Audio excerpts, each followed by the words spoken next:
My YouTube family, welcome to my channel learning with Pankaj. अगर आप लोग 2022 में मैट्रिक का एग्जाम देने वाले हैं तो आप सही वीडियो में आए हैं। आपको इस वीडियो में हम लोग देखेंगे आपके परीक्षा में पूछे जाने वाले कुछ प्रश्न का शॉर्टकट तरीके और एक सही विधि जो जिससे क्या कर सकते हैं आप एग्जाम में सही तरीके से सॉल्व कर सकते हैं और जल्दी सॉल्व कर सकते हैं। ठीक है, सो हम लोग आज की इस वीडियो में हम लोग देखेंगे द्विघात समीकरण से संबंधित कुछ पॉइंट्स, जैसे मूलों की प्रकृति ज्ञात करना। ठीक है, ये आपके एग्जाम में पूछे जाते हैं क्वेश्चन से। ठीक है, कि मूलों की प्रकृति ज्ञात करें या मूल ज्ञात करें। तो हम लोग आज बात करते हैं पहले मूलों की प्रकृति ज्ञात करना, कि कैसे मूलों की प्रकृति को ज्ञात करते हैं। ठीक है, तो चलिए पहले मूलों की प्रकृति ज्ञात करने से पहले हम लोग पहले समझते हैं कि द्विघात समीकरण का फॉर्मेट क्या होता है। ठीक है, तो द्विघात समीकरण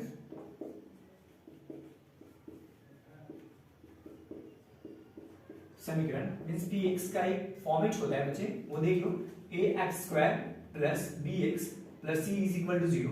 मींस क्या, पहले आप ये समझ लीजिए कि वहां पे फॉर्मेट में a b c a पता आपको होना चाहिए। ठीक है, मतलब x² का गुणांक जो हम कहते हैं इसको a, मतलब सिंपल कह सकते हैं कि x² के आगे जो होते हैं ना बाबू, जिसमें मल्टीप्लाई, मतलब इसका जो x² का गुणांक होगा वो a कहलाएगा, जो x का गुणांक होगा वो b कहलाएगा, और जो अचर पद होते हैं वो आपके क्या कहलाएंगे, ca कहलाएंगे। ठीक है, लाइक एग्जांपल में हम लोग बात करें, अगर मैं एग्जांपल की बात करूं, जैसे 2x² plus 4x minus 3 is equal to 0। अगर मैं इसमें पूछूं कि a कितना है, b कितना है और c कितना है, तो देख लीजिए, आपको मैं सिंपल फिर से बता देता हूं क्या a b और c कैसे हम लोग पता करना है। तो मैंने बताया गया कि जो x² के आगे है, ठीक है, मतलब x² का गुणांक है बाबू, x², इसका गुणांक कितना है, 2 है, तो ये हो गए। ठीक है, फिर मैं बात करूं कि b, तो x का गुणांक, मतलब x का गुणांक कितना है, 4, और जो अचर पद है वो क्या कहलाएगा आपका, c कहलाएगा। तो अचर पद बच्चे ये होंगे, आपको मतलब क्या हो जाएगा, -3 हो गया। तो ये पहले आपको समझ में आ रहा है a b c क्या होता है। ठीक है, तो a b c समझ आइए, मतलब क्या कि जो x² का गुणांक होगा a कहलाएगा, x का गुणांक होगा b कहलाएगा, और जिसमें कुछ नहीं लगा हो, मतलब x y z के ऐसे कोई लेटर नहीं लगा हुआ है, यानी जो अचर पद है वो आपके c कहलाएंगे। ठीक है, ये समझ में आ रहा है। ओके, तो पहले इनसे इसके बाद हम लोग देखते हैं। पहले आपको अगर ABC समझ में आ गया तो अच्छी बात है, नहीं समझ में आया तो आप मुझे कमेंट करके बताएं। नेक्स्ट देखते हैं बच्चे, इससे पहले आपको क्या होता है कि डिफिशिएंस, जिसको हम लोग विवेचक कहते हैं,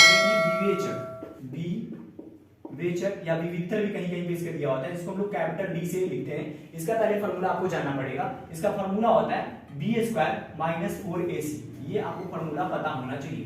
ठीक है, क्या d², तो ये आपका विवेचक का फार्मूला है, क्या d बराबर b² - 4ac। ये मूलों की प्रकृति ज्ञात करने से पहले आपको ये फार्मूला पता होना चाहिए। क्या, फिर से मैं देख लीजिए, बताता हूं, b² - 4ac। ठीक है, ये वाले b² - 4 और a और ये वाले c। ठीक है, मतलब इसी से किए हम लोग। अब इससे हम लोग, ये तो आपको क्या बोलेगा, जब आपको पूछे कि विवेचक बताए तो आप इस तरह क्या करना, विवेचक बता देना। जस्ट लाइक मैं एक एग्जांपल देता हूं, जैसे मान लीजिए बाबू, अगर बोला गया कि क्वेश्चंस में लेता हूं 2x² minus plus 4x plus 3 बराबर 0 का विवेचक ज्ञात करें, का विवेचक ज्ञात करें, विवेचक ज्ञात करें। ठीक है, तो फर्स्ट ऑफ ऑल आपका काम क्या होगा बाबू, पहले आप क्या करो, हल में सॉल्यूशन में क्या करो, पहले a b और c जो है आप वो क्या करो, लिख लो। ठीक है, ताकि आपकी गलती होने की कोई चांसेस नहीं होगा। देख बाबू, मैंने क्या बताया था a के बारे में, जो s² के आगे होगा a कहलाएगा, x² के आगे मतलब क्या, ये 2, b कितने हो जाएंगे बाबू, 4 एंड c कितने हो जाएंगे, 3। ठीक है, अब आपको बोला है विवेचक ज्ञात करने के लिए, तो विवेचक के लिए क्या करना है बच्चे, देख लो फॉर्मूला क्या, आपको d बराबर b² - 4ac। ओके, अब देखिए b² मींस क्या, 4, तो ये हो जाएंगे 4 का स्क्वायर माइनस 4, ये फॉर्मूला का 4 हो गया। a देखिए कितना है यहाँ पे, 2 इंटू c कितने बच्चे, 3 हो गया। अब क्या करेंगे, 4 का स्क्वायर आप करोगे, मतलब क्या कि 4 इंटू 4 माइनस, आगे बढ़ते हैं तो क्या हो जाएगा, देखिए मल्टीप्लाई कीजिए, 4 2 जा 8, 8 3 जा 24, और यहाँ पे हम लोग मल्टीप्लाई कर ले, कितना हो जाएगा 16 माइनस, अब घटा दें 24।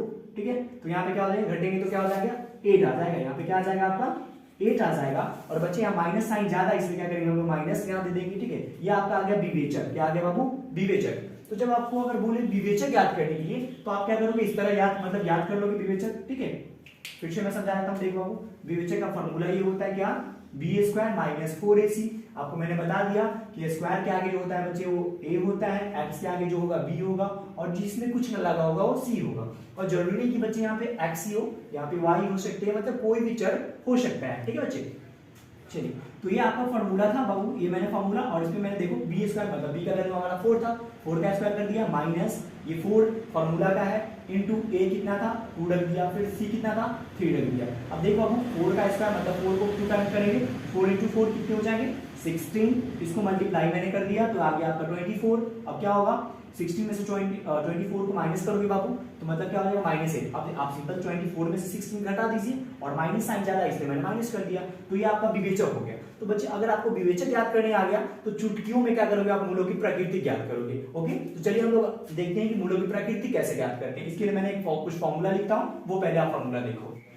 तो मूलों की प्रकृति की याद करने के लिए आपको क्या करना पड़ेगा, ये फॉर्मूला देखना पड़ेगा और समझना पड़ेगा। ठीक है, अब कहोगे सर ये क्या नया चीज समझा रहे हो, ये तो मुझे भी पहले से पता है। तो बापू देखो बहुत ट्रिक भी आराम से समझाता हूँ कि कैसे करना है, और आराम से आप लोग चुटकियों में क्या करोगे मूलों की वास्तविक सॉरी मूलों क्या कर सकते हैं प्रकृति को बता सकते हो। ठीक है, देखो क्या है ट्रिक्स, आप क्या कहोगे भाई कैसे मुझे याद करना है। देखो फर्स्ट नंबर ट्रिक्स के लिए मैं बात कर रहा हूँ बापू। देखो जैसे आपने विवेचक याद करना है, विवेचक फॉर्मूला मैंने बताया था बच्चे क्या होता है बी स्क्वायर माइनस 4ac। ठीक है, मतलब आपको ये निकालना है बी स्क्वायर माइनस 4ac ये निकालना है। ठीक है, अब इसके बाद क्या करना है बच्चे, अगर आप इसको सॉल्व करते हो जैसे मैंने इससे पहले आपको एग्जांपल देकर समझाया था, इसको आपको सॉल्व करना है। अगर आपको आंसर आपका क्या आता है, अगर आंसर आपका प्लस में आता है, क्या आता है बाबू आंसर आपको प्लस में आता है, जैसे कुछ भी अगर मान लो कि 5 आ गया 7 आ गया 10 आ गया कुछ भी अगर इस तरह आता है बच्चे 8 मतलब, तो आप समझ जाना मतलब कि आंसर प्लस में आ गई। ठीक है, अब प्लस में अगर आपका आ गया तो कहेंगे कि मूल वास्तविक और असमान है। क्या है मूल वास्तविक और असमान, मतलब क्या कि आपको विवेचक ही निकालना है, और जब विवेचक का आंसर आपका क्या आएगा प्लस में कोई भी डिजिट आ रहा है तो आप क्या कहेंगे कि मूल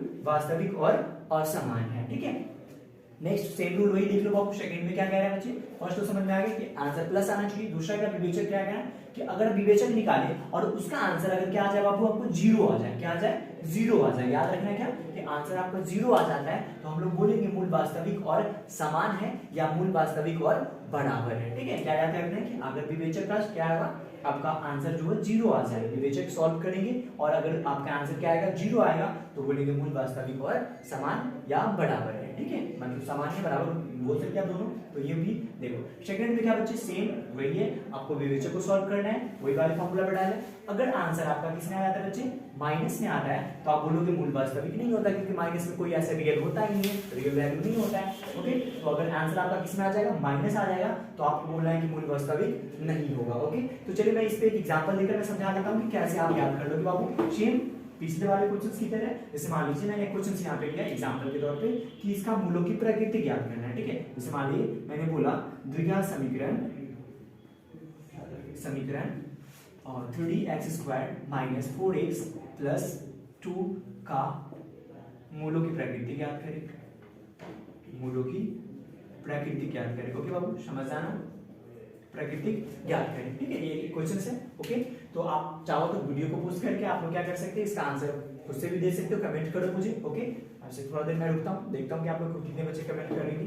ओके, उसके बाद देखिए इसका करना क्या है बच्चे, पहले तो फर्स्ट ऑफ ऑल आपका काम क्या होता है बाबू, ए सॉल्यूशंस कर लो, क्या ए बी एंड सी ये पहले पता होना चाहिए। तो देख लो ए कितने हो जाएंगे बच्चे 3, बी कितने हो जाएंगे -4 और सी कितने हो जाएंगे 2। ओके, तो पहले आपको क्या करना है डी मतलब डिफिशिएंस का फार्मूला विवेचक का फार्मूला निकालना है क्या बच्चे b² - 4ac। Okay, b² b कितने बच्चे -4 तो ये -4 का स्क्वायर -4 इंटू a कितना है 3 और c कितना है 2। अब देखो -4 का स्क्वायर जब करते हो बाबू -4 का स्क्वायर करोगे मींस -4 इंटू -4 फिर ये देखो मल्टीप्लाई करेंगे कितना हो जाएगा 4 3 जा 12 एंड 12 2 जा 24। अब इसका करोगे तो बाबू हो जाएगा 16 - 24। अब क्या बाबू देखो माइनस जब अगर कोई एक ही नंबर पे क्या होता है माइनस माइनस को हम मल्टीप्लाई करते हैं, एक ही नंबर नहीं मतलब माइनस माइनस को हम मल्टीप्लाई करते हैं तो किस में आ जाता है वो प्लस में आ जाता है। ओके, अब देखोगे यहाँ पे बच्चे एक प्लस में और एक क्या है माइनस में, क्या है आपका एक प्लस और एक माइनस में, तो घट जाएंगे तो घटेंगे तो 8 आएगा। अब देखो यहाँ प्लस या माइनस देखते बाबू साइन किसका ज्यादा है माइनस का ज्यादा है तो ये माइनस में आ गया। तो आप लोग बताओ कि क्या होगा इसका आंसर, मूल क्या होगा मूलों की प्रकृति। ये तो मैंने विवेचक याद कर दिया, अब इसमें मैंने पूछा था कि मूलों की प्रकृति बताइए तो देख बाबू क्या बोला था कि अगर आंसर आपका किस में आएगा माइनस में आएगा तो आपको क्या बोलना है बाबू ये होगा मूल वास्तविक नहीं होगा। इस क्वेश्चन का आंसर यही हो जाएगा मूल वास्तविक नहीं होगा। तो बहुत ही सिंपल से और समझने के लिए देखो कि आंसर अगर प्लस में आएगा तो बोल रहा है मूल वास्तविक और असमान है, अगर आंसर आपका 0 आ जाएगा तो मूल वास्तविक और समान यानी मूल वास्तविक और बराबर होगा, और आंसर बच्चे अगर क्या होगा माइनस में आ गया तो बोलेंगे मूल वास्तविक नहीं होगा। ठीक है, तो आई होप कि इस वीडियो से आप लोग मतलब मूलों की प्रकृति ज्ञात करना और विवेचक ज्ञात करना अच्छी तरीके से समझ गए होंगे। अगर आपको किसी कोई डाउट हो रहा है तो मुझे कमेंट करें, और अगर आप चाहते हो कि इसी तरह की वीडियो मैं और बनाऊं तो इसके लिए भी मुझे कमेंट करके बताएं। ओके, और आगे की वीडियो में इस तरह और भी बनाऊंगा। ओके, तो आज की इस वीडियो में बस इतना ही। जय हिंद।